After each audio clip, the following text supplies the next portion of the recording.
Rizky Ridho diajak berkarir di luar negeri oleh rekannya di timnas Indonesia. Ajakan ini dilakukan melalui komentar pada unggahan Rizky Ridho di Instagramnya. Bek tengah Persija Jakarta ini mengunggah pesan syukurnya setelah meraih 2 penghargaan individu di Stadion GBLA Bandung. Rizky Ridho meraih penghargaan gol terbaik di Liga 1 2024-2025. Ia juga masuk 11 pemain terbaik di Liga 1 2024-2025. Bersyukur untuk segala kesempatan ini dan semua berkah, tulis Ridho. Unggahan Ridho pun mendapat ribuan komentar termasuk dari rekan setim di timnas Indonesia. Datanglah ke Eropa, tulis Ragnar Oratmangun yang dibalas Jopel PSI dengan emoticon 2 mata melirik. Komentar Ragnar kemudian dibalas Kevin Dix, aku setuju dengan Ragnar. Pemain bertahanku, tulis oleh Romani sembari menyematkan emoticon hati merah. Yang terbaik, timpal Calvin Verdong. Wow, seru, CICS. Baik klub Thailand Port FC Asnawi Mangku Alam Bahar pun memberikan emoticon api untuk menyimbolkan ungkapan menyala. Sejak datangnya pemain keturunan Indonesia dari Eropa itu di timnas Indonesia, Rizky Ridho memang sering dikaitkan dengan potensi untuk award. Bahkan Martin Paes juga dalam kesempatan seniornya dengan kanal-kanal tertentu menginginkan Ridho untuk bermain di MLS Amerika Serikat seperti dirinya. Di media sosial juga bertebaran segala keinginan warganet agar Ridho bermain abroad. Ada yang mengikat Ridho untuk mencoba dulu ke Thailand seperti Asnawi. Langkah Asnawi pun telah disusul Pratama Arhan, Ronaldo Kuateh dan bahkan Faisal Hamzah saat dipinjamkan Persija ke Nakhon Pathum United. Apalagi Thailand juga pernah mengandalkan bek Indonesia seperti Yanto Basna yang sudah tampil 58 kali di Liga 2 dan Liga 1 Thailand bersama 3 klub. Yuji Utomo yang pernah bermain 18 kali dalam satu musim di Liga 2 Thailand bareng PTT Rayong.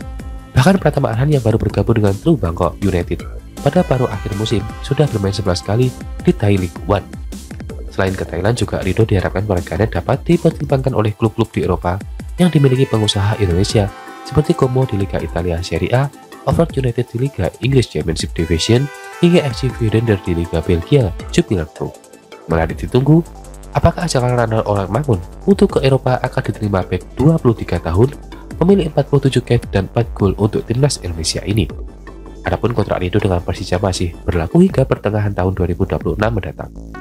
Maka pilihan mantan bek Persebaya Surabaya ini ada 2, yakni tetap bertahan di Macan Kemayoran sesuai kontrak atau abroad dengan syarat ada tim luar negeri yang menebus kontraknya dengan biaya transfer.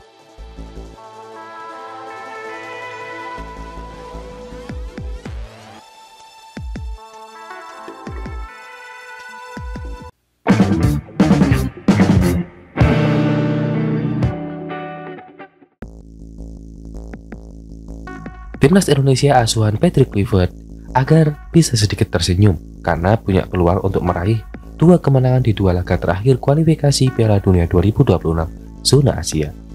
Di tengah persiapan skuad Timnas Indonesia untuk menjalani TC di Bali, skuad Garuda punya kabar menyoal kondisi lawan, di mana hal ini bisa dimanfaatkan dengan cerdik oleh Patrick Kluivert dalam meracik strategi. PSSI telah mengumumkan daftar 32 pemain yang dipanggil Patrick Kluivert dipersiapkan untuk pertandingan Timnas Indonesia menghadapi Cina dan Jepang pada Juni. Timnas Indonesia dijadwalkan bakal bertandang dan juga sebagai tuan rumah terlebih dahulu menjamu Cina di SUGBK 5 Juni 2025. 5 hari berselang skuad Garuda bakal melakoni pertandingan yang sangat berat dengan bertandang ke markas Jepang.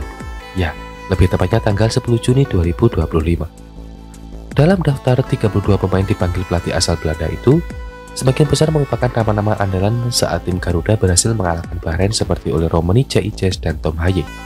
Namun ada juga nama yang dicoret oleh Patrick Kluivert, seperti Ragnar Oratmangun yang harus absen karena ada masalah dengan kesehatan.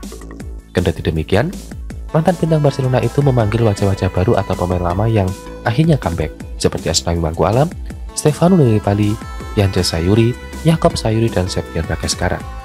Sementara itu Timnas Indonesia punya peluang untuk meraih 3 poin penuh dalam 2 laga terakhir putaran ketiga kualifikasi Piala Dunia 2026 zona Asia. Yang pertama saat melawan Cina, Indonesia diunggulkan karena bermain di kandang. Tim nasional Cina tentu juga bisa lebih bila dibilangkan juga menurunkan skuad yang dinilai pas-pasan, sehingga mudah dikalahkan oleh Indonesia. Kenapa? Sampai seperti itu? Lanjutkan. Media dan pengamat sepak bola Cina baru-baru ini menyatakan kekhawatirannya bahwa tim yang dipimpin oleh Branko Ivankovic saat ini lebih lemah daripada tim nasional Indonesia. Pemain mereka juga banyak yang cedera, seperti Wuli, dan kondisi fisik penyerang tersebut dikhawatirkan oleh sejumlah media Cina. Mereka juga dalam kondisi tidak baik-baik saja, mentalitasnya usai menderita 2 kekalahan saat melawan Arab Saudi dan Australia. Tak hanya itu, dalam skuad Samurai Biru juga membuat keputusan yang dapat menguntungkan pasukan Garuda. Pasalnya pelatih Hajime Mariyoshi mengatakan semua pihak ketika mencoret lebih dari 10 pemain kunci, termasuk bintang-bintang mereka yang bermain di Eropa. Setelah dinyatakan lolos lebih awal ke Piala Dunia 2026, timnas Jepang tak bernafsu lagi tancap gas. Hajime Mariyoshi memutuskan untuk mengistirahatkan sejumlah pemain kunci dan memberikan kesempatan kepada pemain baru. Fakta bahwa tim Samurai Biru tidak memanggil skuad terbaiknya bisa dianggap kabar baik bagi para pelawan berikutnya, Australia dan juga Indonesia. Dalam 8 pertandingan terakhir, di babak kualifikasi ketiga Piala Dunia 2026, tim Jepang memenangkan 6 pertandingan dan hanya seri 2 pertandingan. Dalam persaingan ketat di grup C, tim manapun punya berhasilnya, yaitu yang berhasil meraih poin dari Jepang, akan memiliki peluang signifikan untuk lolos. Timnas Indonesia saat ini berada di peringkat keempat dengan 9 poin. Timnas Indonesia bertemu China 5 Juni dan Jepang 10 Juni, 2 pertandingan terakhir. Pelatih Clifford bertujuan untuk finish di 2 teratas grup dan memenangkan tiket langsung ke Piala Dunia. Adapun jika melewatkan tiket ini, Indonesia masih punya peluang untuk masuk 4 besar grup dan mengikuti babak kualifikasi keempat. Lebih lanjut lagi, itu yang harapkan untuk kita tunggu.